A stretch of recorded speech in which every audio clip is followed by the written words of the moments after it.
12시 많은 참여 바랍니다.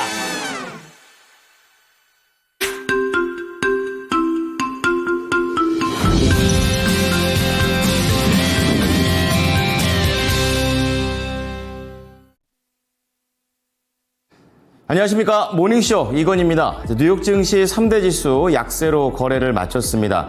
이날은 주요 경제 지표라든지 큰 관세와 관련된 이벤트들 이런 것들이 크게 드러나지 않는 가운데 시장에서 움직임을 보여줬습니다. S&P 500 지수는 이렇게 되면서 7거래일 만에 하락으로 전환되게 되면서 그동안의 상승 랠리를 마쳤습니다. 그리고 상반기 금리나 확률 여전히 낮은 것으로 분석되는 가운데 이날 시장에서는 기술주들이 전반적으로 차익 실현이 나왔다는 점 특징이 되겠습니다. 자, 오늘도 모닝쇼를 통해서 시장을 한눈에 바라보시죠. 첫 번째 하이라이트입니다.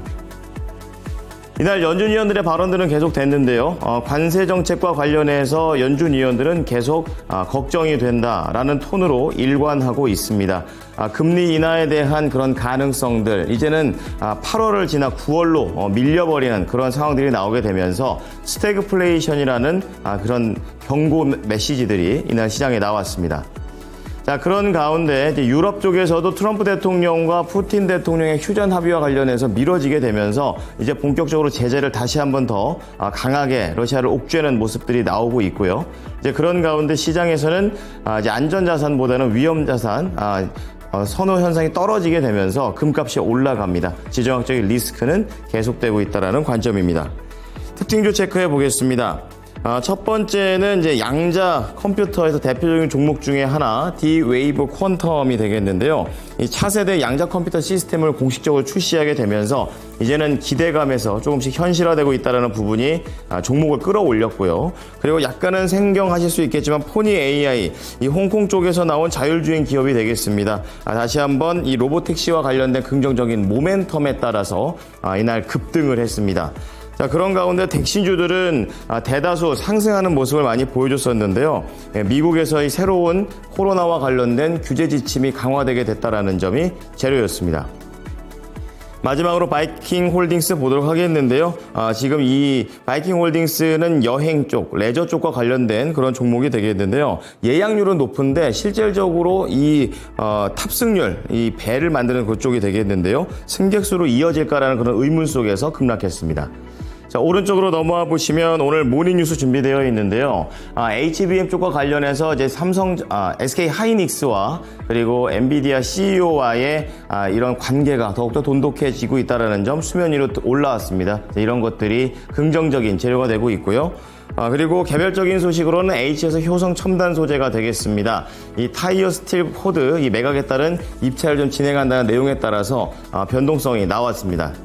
자, 그리고 경영권 분쟁 쪽과 관련해서 계속 팔로우업 해드리고 있는데요. LS 쪽이 되겠습니다. 이 프리미엄 교환사채와 관련해서 과연 이 주가를 부양시킬 수 있을 것인가에 대한 의문들이 나오고 있습니다.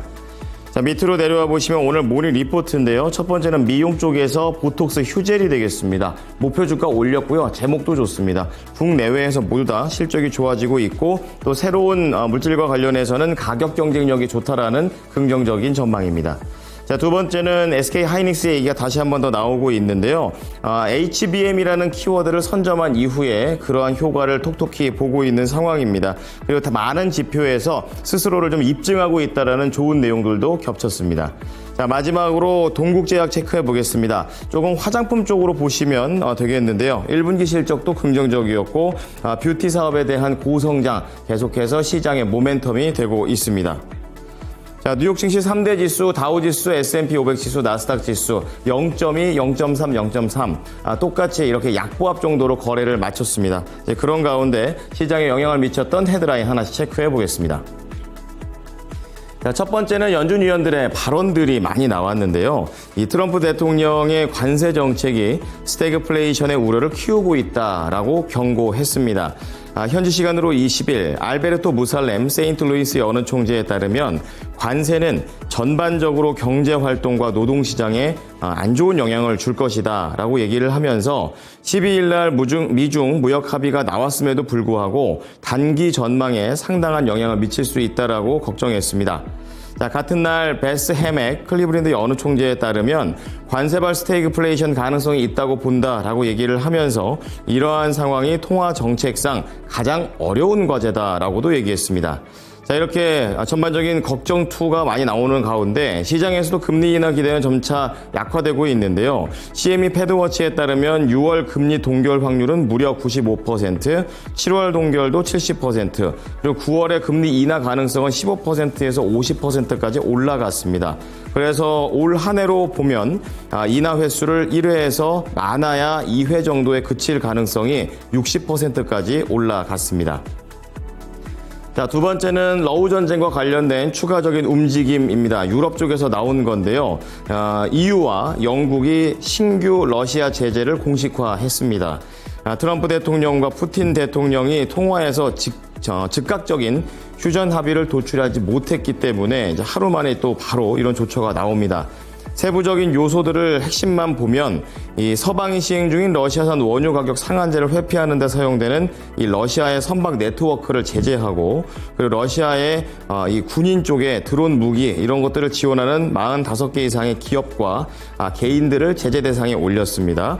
여기에 군산 복합재를 상대로 이중 용도 품목이라든지 첨단 기술 관련 제품을 우회 수출한 그런 법인들도 제재 목록에 들어갔습니다.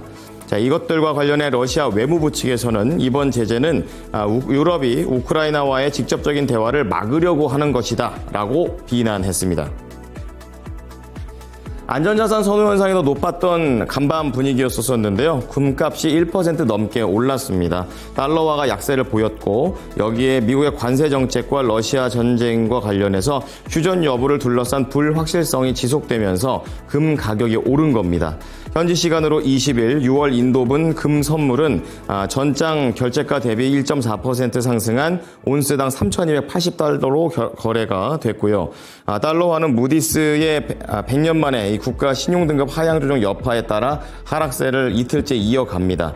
이것들과 관련해 하이리즈 퓨처스에 따르면 시장에서는 여전히 불확실성이 상존하고 있다며 금값은 연말까지 온스당 3,000에서 최대 3,500달러 사이에서 등락할 가능성이 크다고 얘기했습니다.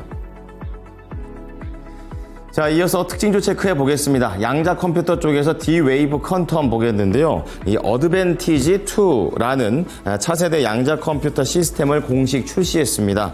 다른 양자 컴퓨팅 관련주들은 좀 제한적인 상승을 했었던 것으로 보면 D-Wave 퀀텀 같은 경우에는 이런 개별적인 이슈에 따라서 조금 더 현실화의 무게가 실렸습니다. 무려 25% 급등하며 거래 마쳤습니다. 자, 두 번째는 이 자율주행 쪽에서 포니 AI인데요. 이 홍콩 기업이 되겠고 미국의 ADR로 상장되어 있습니다. 로보택시 서비스 부분이 1분기 매출이 무려 200% 급증했습니다. 우버와의 제휴가 있었기 때문인데요. 로보택시 유료 운행 실적 역시 200% 증가를 하게 되면서 글로벌 시장을 공략한다라는 관점입니다.